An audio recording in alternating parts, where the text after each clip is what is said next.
Mas vamos falar de esperança, né? Todo mundo já ouviu essas frases. A esperança é a última que morre e enquanto há vida, há esperança. Mas afinal, como cultivar a esperança em meio a crises graves como a do coronavírus? A gente vai conversar sobre o assunto com pessoas que propagam esperança. A esperança está presente em 37 línguas no mundo.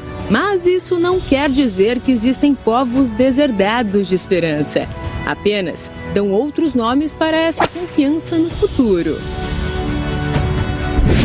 No Ocidente, a esperança ganhou enorme destaque por fazer parte das virtudes enunciadas por Paulo. Agora, pois, permanecem essas três coisas: a fé, a esperança e o amor, disse o apóstolo. Ao colocar a esperança no meio das virtudes transformadoras, Paulo antecipou em séculos o que os cientistas sociais só descobriram mais tarde: que a esperança sempre presidiu os grandes feitos da humanidade. Seja um momento de grande superação, seja para desbravar o universo. We choose to go to the moon in this decade and do the other things, not because they are easy, but because they are hard. É preciso trabalhar duro para manter viva a chama da esperança. E você, o que acha? Está firme e forte na esperança de que tudo vai ficar bem? Que tal uma forcinha para reavivar a esperança? A esperança é o tema do Aqui na Band de hoje.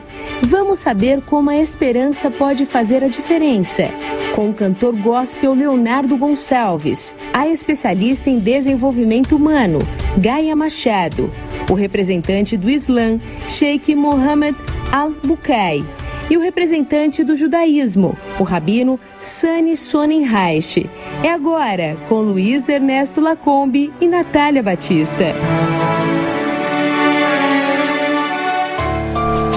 Você que está chegando agora ao Aqui na Band, bem-vindo. Hoje a gente fala de esperança, né? Como manter a esperança, a fé, o pensamento positivo em tempos tão difíceis. Daqui a pouco eu quero saber da Gaia Machado, que é especialista em desenvolvimento humano, o que é esperança e se fé ela tem obrigatoriamente que estar ligada a alguma religião. Ou é possível ter uma fé, quer dizer, fé religiosa seria uma redundância ou não? Muito bom dia a todos. Excelente pergunta.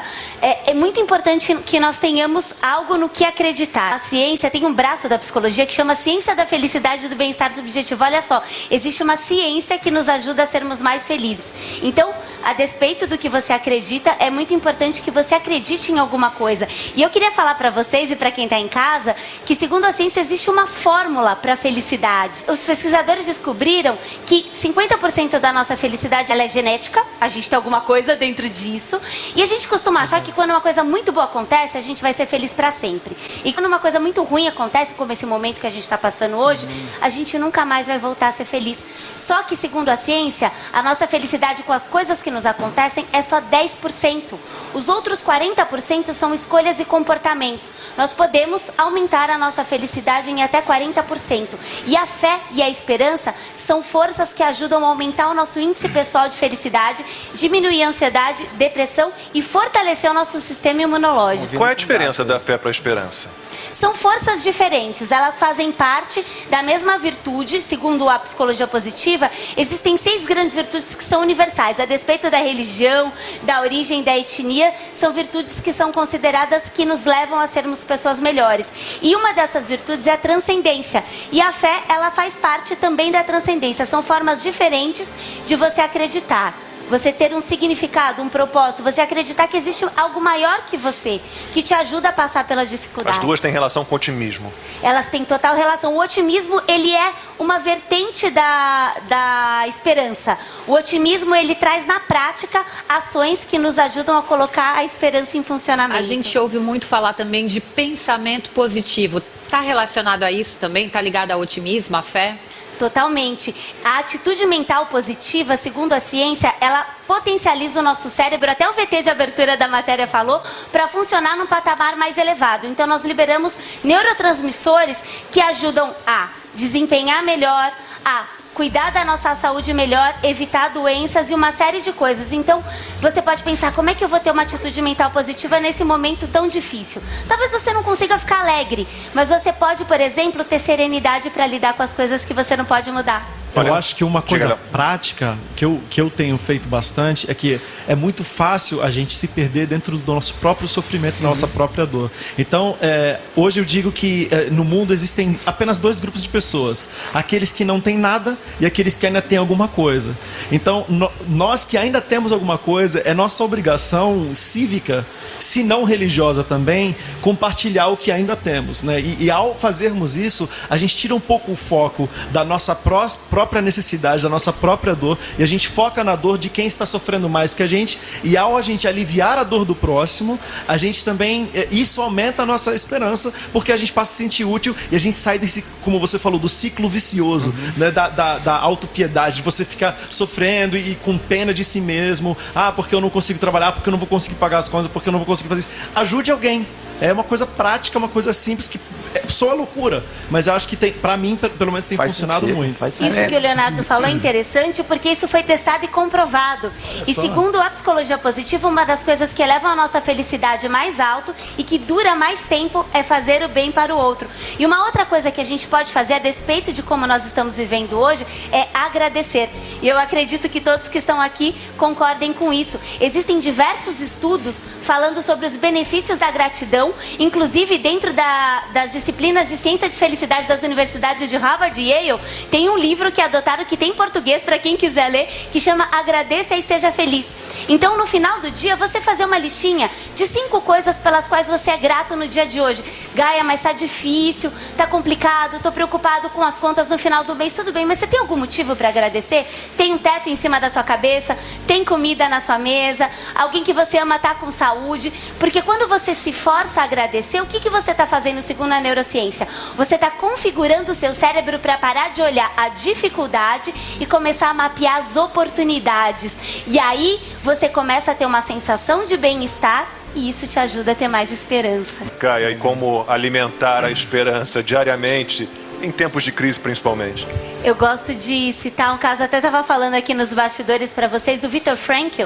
Ele era um psiquiatra judeu que foi mandado para 4 campos de concentração na época da Segunda Guerra Mundial. E ele sobreviveu aos 4 campos.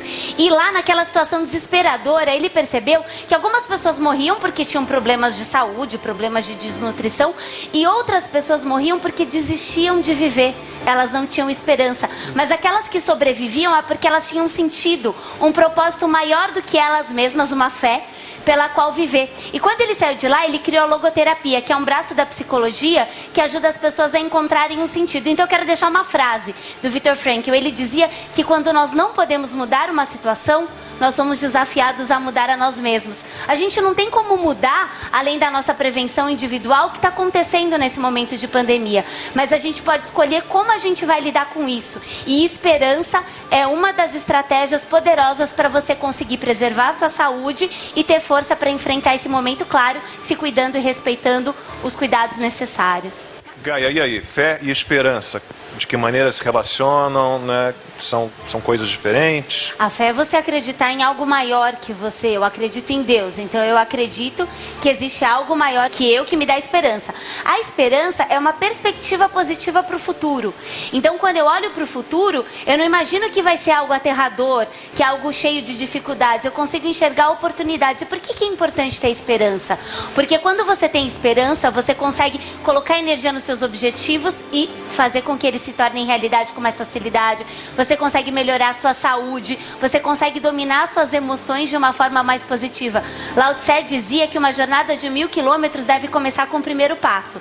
Se está difícil nesse momento ter uma grande esperança de que tudo vai ficar incrível, que tal você acreditar que no dia de hoje é o suficiente, é o bastante, que você pode ser grato pelo que você tem e fazer a sua parte. E se você acredita, como eu, em Deus, em algo maior que você, acreditar que Ele também está olhando e cuidando de você.